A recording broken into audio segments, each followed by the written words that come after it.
네, 이번 주 토라 포션 말씀은 레위기 9장에서 11장까지 말씀입니다. 레위기 9장에서 11장까지 쭉 보면서 핵심 단어가 쉐민입니다. 쉐민이. 자, 따라합니다. 쉐민이. 쉐민이는 여덟째라는 단어예요. 여덟째. 그래서 여덟째 날에 이렇게 나오는데 이 여덟이라는 이 쉐민이가 어디서 나왔냐? 샤만에서 나왔어요. 샤만. 자, 따라합니다. 샤만. 샤만이라는 단어는 살찌다, 기름지다, 풍부하다 이런 의미가 있는 거예요. 살찌다, 기름지다, 풍부하다. 이 샤만이라는 단어. 여덟째가 살찌고 기름지고 풍부해지는 그런 단어에서 여덟이 나왔다. 그래서 여덟째 날에 주님께서 모세를 통해서 뭐를 말씀하시냐? 한번 처음부터 보시면 9장 1절입니다. 레위기 9장 1절부터 보도록 하겠습니다. 9장 1절 시작. 여덟째 되는 날에 모세는 아론과 그의 아들들과 이스라엘의 장로들을 불렀다. 여덟째 되는 날에 누구를 불렀습니까? 아론과 그의 아들들, 그리고 장로들을 불렀어요. 그러니까 이제 리더들을 부른 거예요.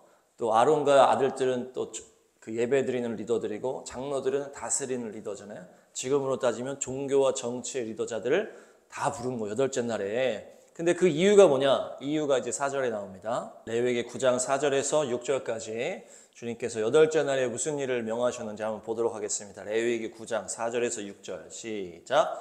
또 화목제물로 바칠 수소와 순양을 주님 앞으로 끌어오게 하고 기름에 반죽하여 만든 곡식제물을 가져오게 하십시오.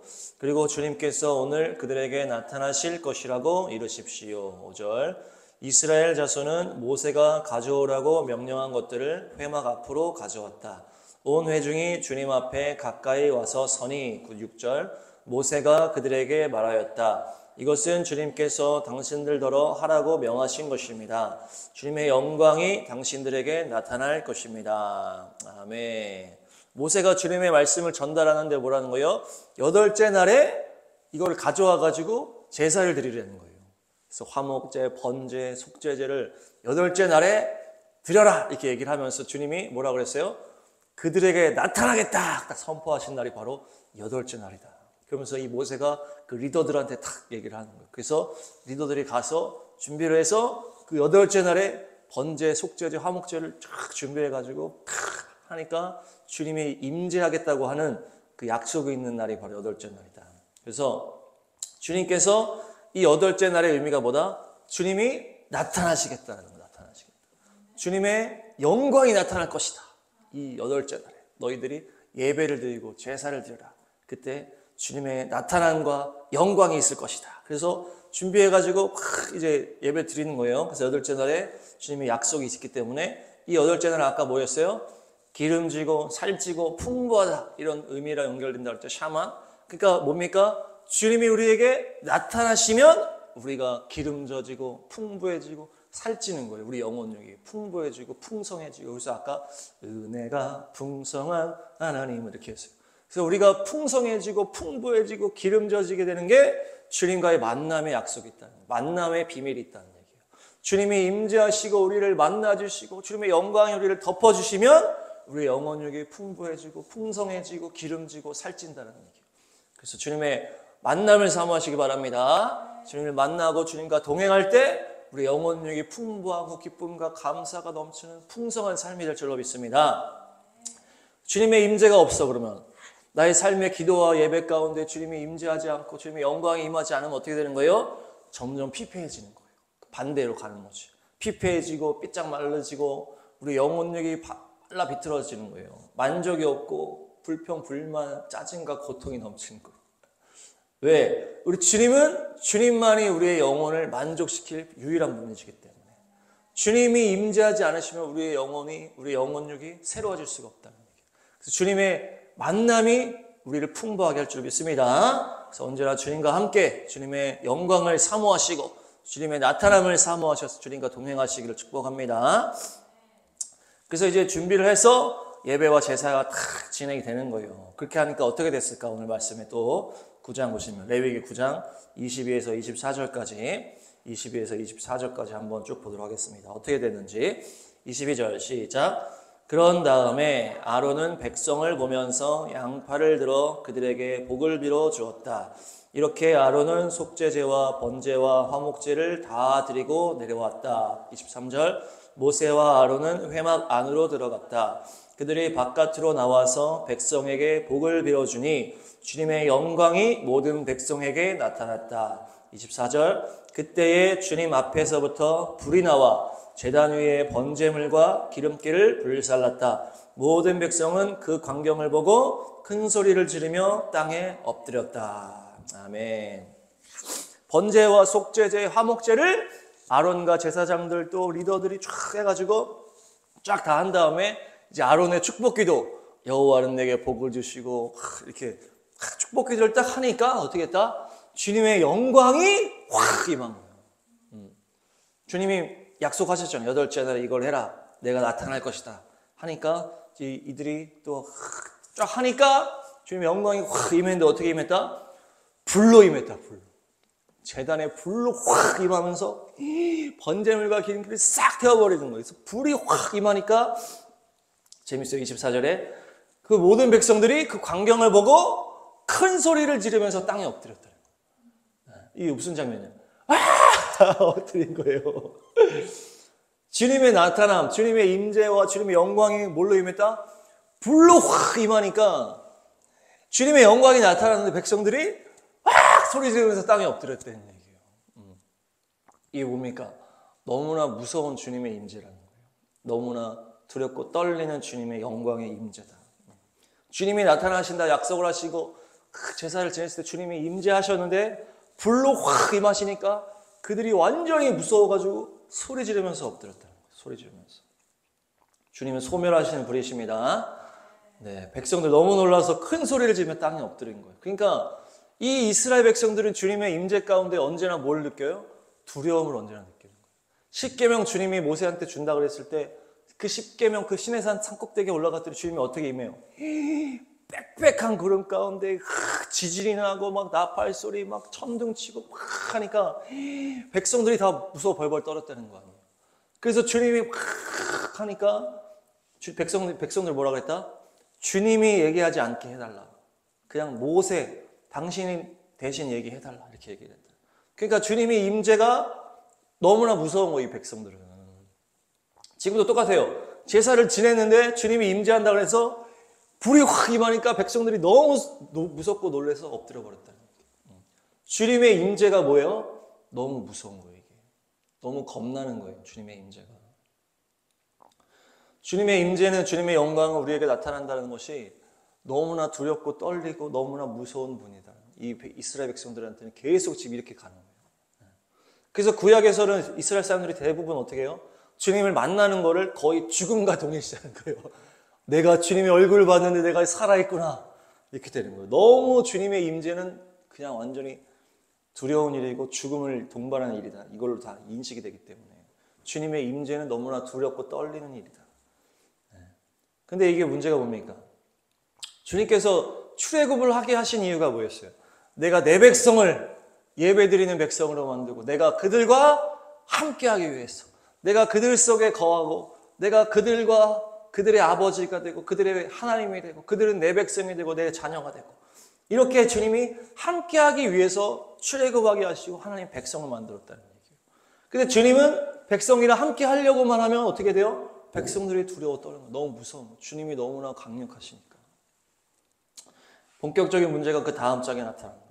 아론의 아들이 4명이 있었는데 이 본격적인 제사를 이제 시작하는 거예요. 예배 이제 시작했어요. 이제 시작했는데 이제 첫날부터 발생했는지 모르지만 그 다음 장면부터 바로 문제가 발생합니다. 이제 10장입니다. 레위기 10장 1절 2절. 레위기 10장 1절 2절 한번 보겠습니다. 1절 시작. 아론의 아들 가운데서 나답과 아비후가 제각기 자기의 향로를 가져다가 거기에 불을 담고 향을 피워서 주님께로 가져갔다. 그러나 그 불은 주님께서 그들에게 명하신 것과는 다른 금지된 불이다. 주님 앞에서 불이 나와서 그들을 삼키니 그들은 주님 앞에서 죽고 말았다. 아멘. 이제 아론의 첫째, 둘째 아들일 것 같은데 나답과 아비후예요. 그래서 이 두 명이 이제 그 제사를 이제 시작해서 일을 감당하는데 자기의 그 향로를 가져왔다. 각기 자기의 향로를 가져왔다고 얘기를 하죠. 그래서 그것이 금지된 불이었다는 얘기예요. 그래서 두 가지로 해석할 수 있는데 그 번제단에 주님이 불을 붙여주셨잖아요. 그래서 이거를 끄지 않는 게 이 제사장들의 사명인데 그 불을 가지고 와야 되는데 자기만의 불을 가져갔다. 자기의 향로를 가지고. 그래서 이게 금지된 불이다 이렇게 보기도 하고 또한 뭡니까? 그 다음에 보면은 바로 술 먹지 말라는 얘기가 나옵니다. 포도주나 독주를 니네가 여기 들어올 때 먹지 마라 얘기하거든요. 그러니까 이들이 뭔가 여기 오기 전에 술이나 독주를 먹고 약간 이제 정신이 해롱하니까 어떻게 해요? 이거를 과정을 제대로 안 한 거예요. 하나님의 명령하신 그것들을 잊어버리고 자기 마음대로 했다는 얘기죠. 그러니까 어쨌든 이 하나님의 거룩성을 훼손했기 때문에 이 나답과 아비후가 그 자리에서 죽는 거예요. 그 자리에서. 이게 거의 초창기에 일어난 일이지. 제사를 딱 시작하고 아론의 아들들과 아론과 함께 제사를 진행하는 초창기에 이들이 이것을 제대로 하지 못했을 때 주님의 불이 확 나와서 이들을 다 태워 죽여버렸다는 얘기예요. 그러면서 뭐라고 합니까? 가족들한테도 슬퍼하지 말라 그래요. 가족들 너네 슬퍼하지 마. 니네가 지금 이렇게 잘못했다. 하나님의 거룩성을 이들이 훼손해서 죽은 거기 때문에 슬퍼하지도 못한다. 이렇게 얘기를 딱 하면서 그 다음에 딱 이 얘기를 하시는 거예요. 분별에 대한 말씀. 레위기 10장 9절에서 10절. 레위기 10장 9절 10절 시작. 너의 아들들이 너와 함께 회막으로 들어올 때에는 포도주나 독주를 마시지 말아라. 어기면 죽는다. 이것은 너희가 대대로 영원히 지켜야 할 규례이다. 10절. 너희는 거룩한 것과 속된 것을 구별하여야 하고 부정한 것과 정한 것을 구별하여야 한다. 아멘. 그러니까 이 나답과 아비후가 어떤 주님의 그 놀라운 이 거룩한 이 일을 감당할 때 이제 분별하지 못했다는 얘기예요. 근데 뭐 때문에? 포도주나 독주 때문에. 그러니까 이제 포도주, 독주는 이제 술이라고도 볼 수 있고 우리가 세상에 취해 있으면 어떻게 되는 거예요? 주님의 영적인 분별력이 떨어진다는 얘기예요. 그래서 나답과 아비후가 그 영적 분별력을 잃었다는 얘기죠. 술, 포도주나 독주를 먹고. 그러니까 여기에 들어올 때는 하나님의 거룩한 일을 감당할 때는 세상에 취하면 안 된다는 거예요. 세상에 물들면 안 된다는 거예요. 그러니까 그렇게 되면 어떻게 되는 거예요? 술 먹으면 판단을 못하는 것처럼 이렇게 세상에 취하니까 영적인 분별력이 없어진다는 얘기예요. 그래서 우리가 거룩한 것과 속된 것을 구별하고 부정한 것과 정한 것을 구별해야 되는데 이것을 못할 수밖에 없다는 세상에 물들면 물들수록. 그러면서 주님이 딱 얘기하면서 막 이제 얼마나 놀랬겠어요. 이 두 명이 갑자기 초창기에 죽어버리니까. 근데 그 다음 장면이 더 슬픕니다. 더 슬퍼.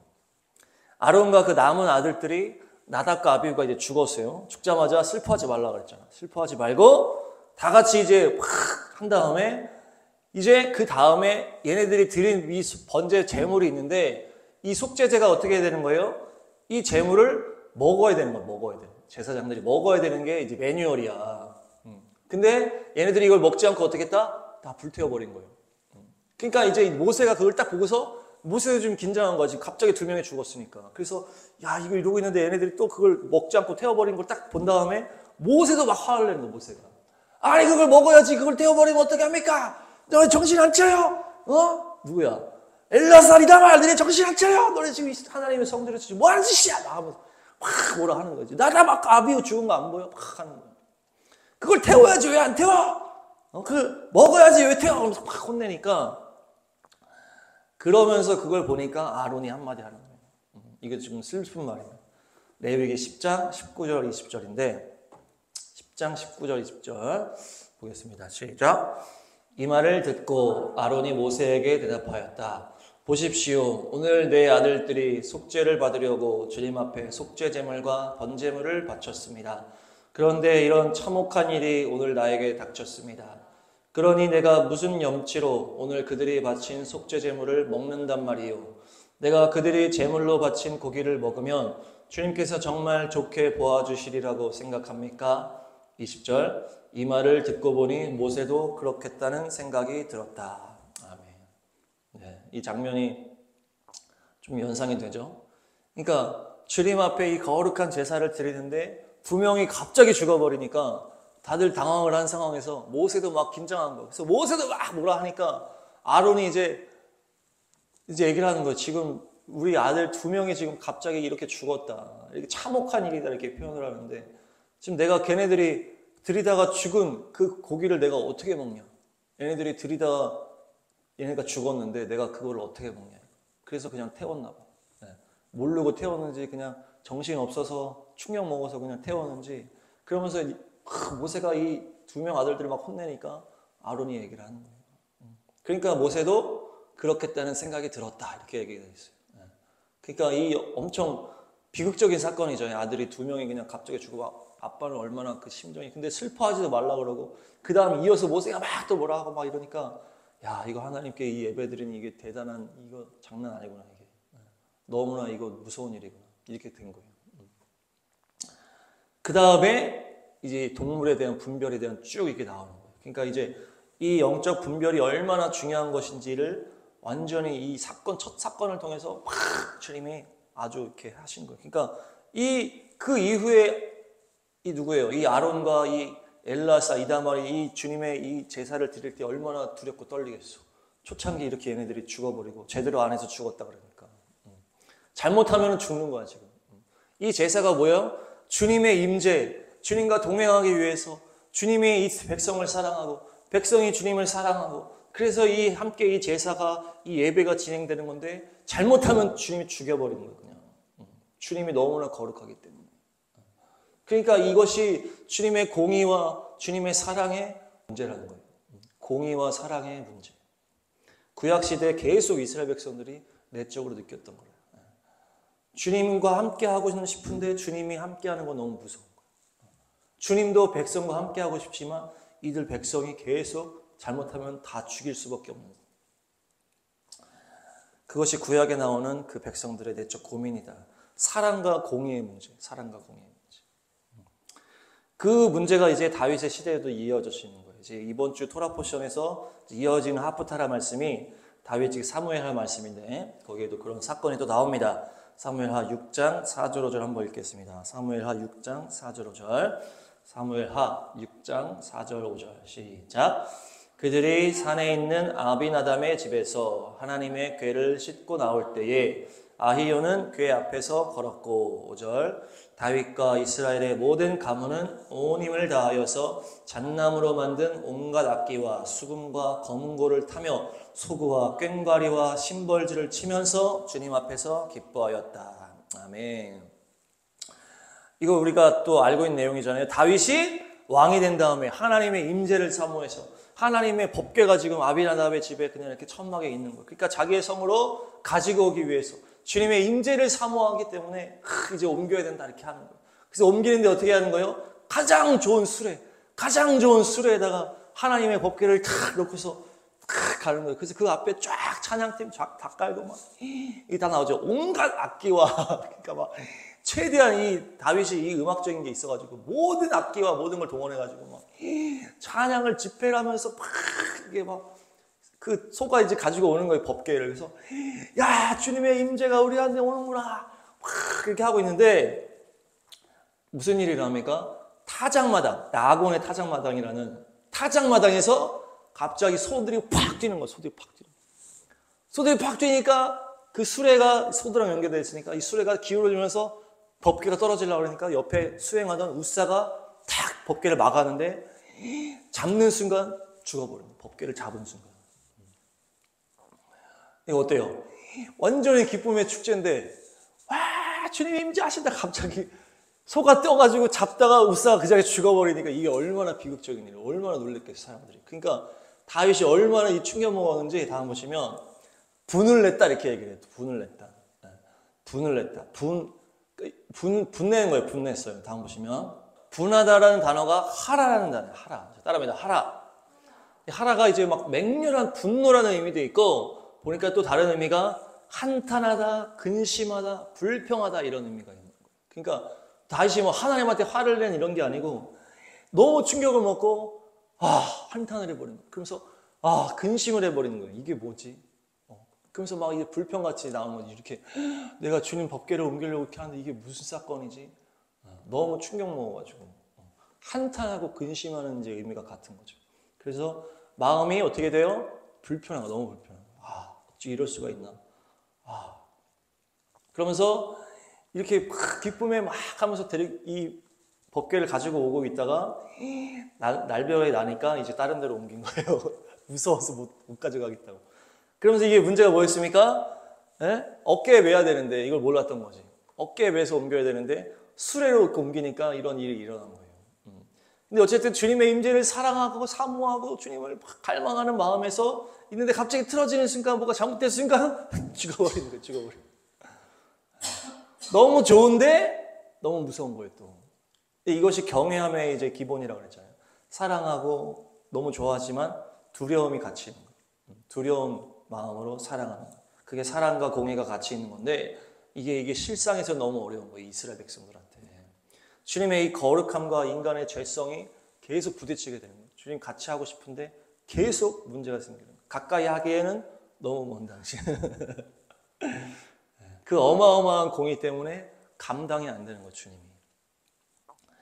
그래서 이 문제를 누가 해결하셨다? 예수님이 해결하신 거예요. 그래서 예수님의 십자가가 하나님의 지혜요 하나님의 능력이다.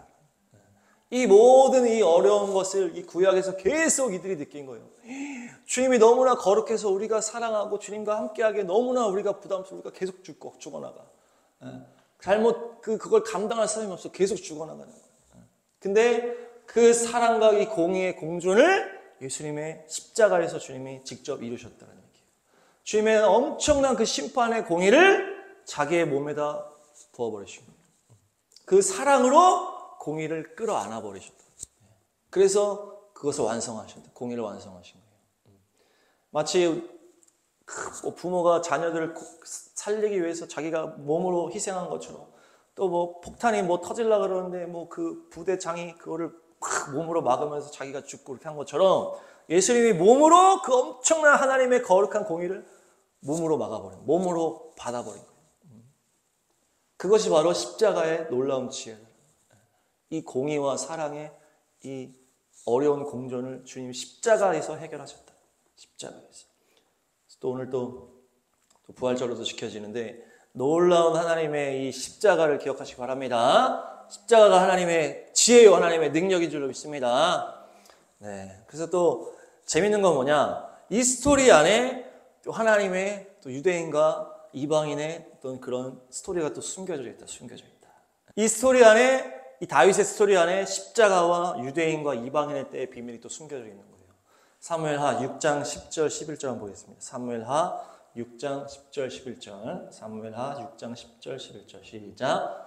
그래서 다윗은 주님의 궤를 다윗성으로 옮기지 않고 가댓 사람 오베데돔의 집으로 실어가게 하였다. 11절 그래서 주님의 궤가 가댓 사람 집에서 석 달 동안 머물렀는데 그때에 주님께서 오베데돔과 그의 온 집안에 복을 내려주셨다. 아멘.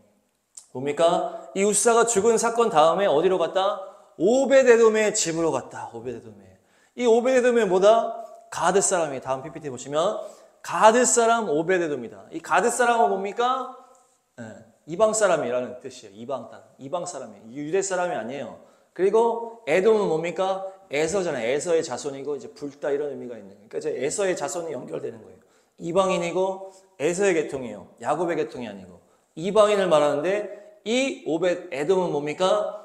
에돔의 오벳은 아바드에서 아바드가 무슨 뜻입니까? 예배하다, 섬기다라는 의미예요. 그러니까 에돔의 집이다. 이것이 뭡니까? 에돔이 예배하는 집이다라는 거예요. 에돔이 예배하는 집. 에돔은 이방인으로 연결되는 이제 표현이에요. 그 성경에서 이제 에돔을 말할 때 이방인이랑 연결을 자꾸 시키는데 그래서 오벳에돔의 집으로 갔다는 게 뭡니까? 이방인의 예배하는 집으로 갔다는 얘기예요. 다윗이 이 우사 사건 이후에 충격을 먹고 이 주님의 법궤를 오벳에돔의 집으로 옮기는 거예요. 오벳에돔의 집으로. 이 오벳에돔의 집은 이방인이 예배하는 집이다라고 연결이 되는 거예요. 그러니까 이 사건 이후에 이방인 교회로 뭐가 갔다? 하나님의 말씀의 임재가 그걸로 갔다는 얘기예요. 그래서 우리가 유대인의 때가 끝나고 십자가 복음의 완성 이후에 이방인의 때로 가면서 하나님이 그것으로 하나님의 임재와 하나님의 뜻을 바꾸시고 유대인의 눈과 귀는 닫았다 그랬잖아요. 그 역사가 이 사건에 들어가 있는 거예요. 이 사건에. 다윗성에 다윗 왕이 법궤를 가지고 가다가 베레스 우사 사건 이후에 오베데돔의 집으로 이 법궤가 가는 이 사건, 이것이 바로 유대인의 때, 이방인의 때와 연결이 되는 것이에요. 재미있는 건 그 나곤의 타작마당이 뭡니까? 타작마당은 추수를 완성하는 장소예요. 추수. 타작마당에 추수한 다음에 이거를 채는 장소란 말이에요. 그러니까 이제 이 추수하는 장소와 연결이 되는 거예요. 추수하는 장소. 소가 추수하는 장소에서 멈춰서 다윗성으로 법궤가 간 게 아니고 에돔의 예배자의 집으로 갔다. 이방인 교회로 갔다. 이방인 추수를 위해서 갔다는 얘기예요. 이 타작마당은 추수를 말하는 장소다. 그래서 우사가 법궤를 붙잡은 말씀을 원어로만 보시면, 말씀 먼저 보시면 사무엘하 6장 6절에서 8절입니다. 사무엘하 6장 6절에서 8절, 6절에서 8절 시작. 그들이 나곤의 타작마당에 이르렀을 때에 소들이 뛰어서 궤가 떨어지려고 하였으므로 우사가 손을 내밀어 하나님의 궤를 꼭 붙들었는데 주 하나님이 우사에게 진노하셔서 거기에서 그를 치시니 그가 거기 하나님의 궤 곁에서 죽었다. 8절. 주님께서 그렇게 급격히 우사를 벌하셨으므로 다윗이 화를 내었다. 그래서 그곳 이름을 오늘날까지 베레스 우사라고 한다. 아멘. 소들이 뛰어서 법궤가 떨어졌잖아요. 이것을 원어로 어떻게 표현하냐? 소들이 샤마트가 뭐냐? 던지다, 버리다라는 의미가 있어요. 그냥 떨어진 게 아니고 던지고 버려졌다는 의미. 이 법궤가 버려졌다는 의미. 버려졌다. 소들을 통해서 법궤가 떨어졌다, 던져졌다, 버려졌다는 얘기예요. 그래서 이 법궤는 원어로 아론입니다. 제사장과 연결되는 그 표현이 법궤고, 이 궤를 버렸는데 우사가 이렇게 탁 잡았다가 하잖아요. 우사라는 이름은 우사는 이제 이스라엘 사람을 말하고, 우사는 강한 힘, 권세, 능력을 말해요. 이 우사가. 그래서 우사가 법궤를 잡고 같이 옆에서 죽었다라게 돼요. 그러니까 옆에서, 법궤 옆에서 우사가 죽었다게 되는데, 이것이 단어가, 이 옆에라는 단어가 함께라고도 해석이 돼요. 함께. 그러니까 우사가 법궤가 버림을 받을 때 소들이 뛰어서 법궤가 땅에 떨어지는 걸 이제 버렸다, 이렇게 얘기를 했잖아요. 버림을 받을 때 우사가 옆에서 같이 죽었다는 얘기예요. 법궤가 버림을 받을 때 우사가 같이 죽었다는 얘기예요. 그래서 그 장소를 베레스 우사다 이렇게 얘기를 하는데, 이 베레스가 페레치에서 나왔어요. 페레치. 다 따라합니다. 페레치가 뭡니까? 파괴하다, 파괴되다, 이런 의미도 있는데, 무너뜨리고 흩어버리다라는 의미가 또 있는 거예요. 페레스 우사가. 무너뜨리고 흩어버리다. 이것이 뭡니까? 유대인의 그 권세를 상징하는 이 성전이잖아요. 유대인의 권세를 상징하는 이 성전이 십자가 이후에 어떻게 돼요? 무너지고 유대인들이 흩어지잖아요. 유대인들의 그 힘을 상징하는 성전이 무너지고 흩어지는 사건이 바로 이 베레스 우사 사건과 연결이 되는 것이에요. 하나님의 뜻으로 말미암아 하나님의 법궤를 상징하는 예수님이 버림을 받는 순간에 누가 같이 죽었다? 우사가 같이 죽었다는 옆에서. 우사는 힘이라는 의미인데, 유대인의 힘, 유대인의 권세, 그 성전이 무너지고 흩어져 버렸다는 얘기예요. 그러면서 그 법궤, 하나님의 임재를 상징하는 법궤가 오베데돔의 집으로 갔다. 이방인들의 예배자의 집으로 갔다는 얘기예요. 그 유대인의 때가 마무리가 되고 십자가 이후에 성전이 파괴된 이후에 유대인이 완전히 박살이 나고 유대인의 힘이 완전히 박살났다는 거예요. 베레스 우사가 힘이란 뜻인데 파괴된 거예요. 유대인의 힘이 완전히 파괴되면서 유대인들이 흩어지면서 이방인의 때가 열렸다는 얘기예요. 다윗성에 가기 전에, 예루살렘 가기 전에. 그래서 이방인의 때 예루살렘이 또 이방인들에게 짓밟히는 어떤 그런 역사가 있는 것이 다 이런 연결이 되는 거예요. 성전이 무너지고 유대인들의 힘이 깨어지고 흩어져 버리고 이렇게 됐다는 얘기예요. 그러면서 예수님과 함께 유대인들도 죽은 거예요. 그러니까 유대인들이 예수님과 함께 죽었다고 하는 표현이 이게 지금 다 여기 들어가 있는 거예요. 재밌는 거는 오베데돔의 집에 얼마나 있었다? 3개월 있었다. 3개월. 이 3개월은 어떻게 연결이 되냐? 절기와 또 연결이 돼요. 절기. 다음 PPT 보시면 이방인의 때가 열린 절기가 언제입니까? 이방인의 때가 열린 절기가 성령 강림 이후에 제자들이 막 퍼져나가서 오순절과 연결이 되는 거예요. 이방인의 그 교회 시대, 선교 시대가 열린 게 오순절과 연결이 되는 거예요. 근데 오순절은 시바놀이에요. 시바놀. 그 시바놀 이후에 3개월 이후에 나오는 달이 티슈리월이에요. 티슈리월. 이 티시리월은 뭡니까? 일곱째 달 예수님의 재림을 말하는 나팔절, 속죄일, 초막절이 나오는 이 절기라는 거예요. 그러니까 뭡니까? 이 마지막 때에 유대인이 회복이 되고 예수님이 다시 오시는 그 절기랑 연결되는 것이 딱 3개월 차이다. 3개월 차이. 실제 절기상으로 봤을 때. 오순절에서 이 예수님 다시 오심을 말하는 재림의 이 달이 3개월 차이가 난다는 거예요. 3개월 후에 이제 예수님이 이제 연결이 되는 거죠. 마지막 때가 열리고 이스라엘이 열리고 그러면서 재림으로 연결되는 그 시점이 3개월 차이. 근데 오베드돔의 집에 3개월 딱 있었다는 얘기예요. 그러니까 이렇게 연결이 되는 거예요. 주님께서. 오순절은 이제 이방인 선교 시대, 교회 시대가 열렸고 3개월 후에 또 마지막 때를 연결하는 이렇게 유대인이 회복되는 그런 절기가 딱 나타난다. 그래서 이것이 바로 이방인의 때를 말한다. 그 스토리가 이 사건 안에 또 들어가 있는 거예요. 그래서 이방인의 때가 끝날 때 마지막 때가 열리면서 이스라엘 나라가 회복되면서 예루살렘이 회복되고 성전이 나중에는 또 이렇게 지어지고 이렇게 하는 것들이 이 마지막이 오는 이 과정으로 가는 이 역사가 이 사건 안에도 들어가 있다. 재밌는 건 어떻습니까? 다윗 왕이 그 이후에 뭘 깨달아요? 다윗 왕은 이제 유대인으로 연결할 수 있겠죠? 그 다윗 왕이 뭘 깨닫는다? 내가 잘못했구나. 이 말씀을 잘못 해석했다는 걸 깨달은 거예요. 다윗 왕이. 어떻게 돼요? 그동안 그냥 법궤를 수레에다가만 끌고 오는 줄 알았는데 그것이 아니었고 하나님의 말씀을 이 토라를 제대로 보니까 어떻게 됐다? 어깨에 메고 와야 되는구나. 그러면서 이것을 깨달은 거예요. 그 3개월 동안에. 네, 놀라운 건 뭡니까? 다윗이 그전에는 몰랐던 걸 언제 깨달아요? 3개월 이후에 깨닫게 되는 거예요. 그전에는 그냥 블레셋도 갔다 오고 하면서 법궤가 그냥 수레에 있으니까 제일 좋은 수레에다 해서 해야 되겠다. 잘 몰랐던 거예요. 토라를. 근데 이 3개월 이후에 뭘 알게 된 거예요? 토라를 다시 깨닫게 돼요. 눈과 귀가 열린 거지. 유대인들의 눈과 귀가 열린 거로 연결돼요. 그래서 내가 매야 되는데 수레로 잘못한 거구나. 매야 되겠다 하면서 딱 보니까 뭘 봐? 오베데돔의 집에 하나님의 은혜가 막 부어지는 거예요. 이방인들이 막 구원받는 거로 연결되는 거죠. 그들이 막 예수와의 영광을 누리고 놀라운 하나님의 축복을 누리는 것을 유대인들이 보고 어떻게 된다? 시기가 나는 거예요. 시기가. 이 다윗 왕이 오베데돔의 집에 저렇게 축복받는구나. 빨리 저걸 가져와야 되겠다. 이런 마음이 탁 일어나면서 3개월 후에 그걸 다시 가지고 탁 들어가는 거예요. 예루살렘으로. 그러니까 그 마음의 시기가 나는 것과 또 동시에 눈과 귀가 열렸다는 얘기죠. 그래서 내가 어깨로 메야 되는데 어깨를 메서 나중에 오는 거예요. 그러니까 놀라운 아주 또 축제가 일어나면서 완전히 또 하나님께 찬양하고 막 하면서 그 법궤가 다윗성에 들어온 다음에 놀라운 축복을 부어준 다음에 결국 어떻게 됩니까? 그곳에 예루살렘의 성전이 결국 세워지는 것이에요. 이 성전이 세워지는 것을 또 우리가 새 예루살렘이 내려오고 천년왕국이 세워지는 것과 연결이 되는 거예요. 그래서 마지막 때 유대인들이 눈과 귀가 열리고 시기가 나서 하나님의 임재를 사모하고 그 법궤의 진짜 의미인 예수님을 깨닫게 돼서 예수님을 모시면서 예수님을 다 모시고 유대인 안에 있는 교회들이 막 일어난 다음에 주님이 오시면서 새 예루살렘이 싹 세워지고 천년왕국이 되고 다윗도 법궤가 온 다음에 이후에 솔로몬이 성전을 세우게 되는 그렇게 연결이 되는 것입니다. 이것이 바로 이 법궤 이동 속에 들어가 있는 유대인과 이방인의 때가 들어가 있다. 할렐루야.